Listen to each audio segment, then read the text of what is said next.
भारतीय न्याय संहिता म्हणजेच BNS मधील तरतुदी अतिशय कडक आहेत।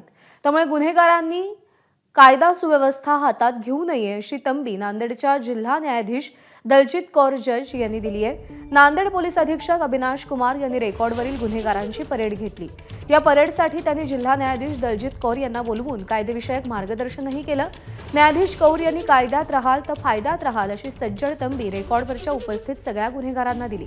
नवीन न्याय संहितेनुसार कायद्यानुसार आरोपी फरार असला तरी त्याच्यावर खटला चालवता येणार आहे। तसंच आरोपी सापडेल तेव्हा त्याच्या शिक्षेची अंमलबजावणी केली जाईल असं त्यांनी सांगितलंय। गुन्हेगारांची फक्त संपत्तीच जप्त होणार नाही तर बुलडोझर कारवाई केली जाऊ शकते असा इशारा देखील त्यांनी दिलेला आहे।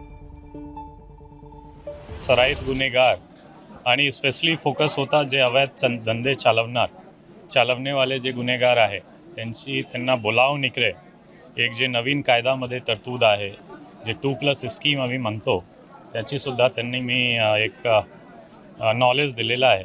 जे तुमची प्रवृत्ती गुन्हेगारीची आहे तो आत्ता तुमच्यावर स्पेशल लक्ष राहणार। आमची 2+ स्कीममध्ये तुमची एक सारखा कुंडली जे आहे तयार आहे।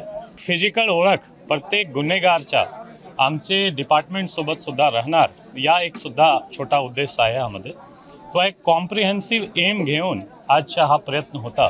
आता सराईत गुन्हेगारांची गय नाही तर क्लिअर टर्म्समध्ये माननीय SP साहेबांनी आता सर्व सराईत गुन्हेगारांना ही वॉर्निंग दिलेली आहे की नांदेडमध्ये जर राहायचं आहे तर कायद्यात राहिले तरच फायदा। तुम्हाला जे अंडर ट्राय म्हणजे तुमच्यावर केस तुमच्या गैरहजेरीमध्ये जर तुम्हाला भगोडा आरोपी म्हणून घोषित करण्यात आलं तर तुमच्या गैरहजेरीमध्ये प्रकरण चालून तुम्हाला शिक्षा होऊ शकते आणि जेव्हा केव्हा तुम्ही पकडले गेलात तेव्हा डायरेक्ट तुम्हाला जेलमध्ये टाकण्याची कडक कारवाई जे आहे ते नवीन कायद्याअंतर्गत करण्यात आलेली आहे।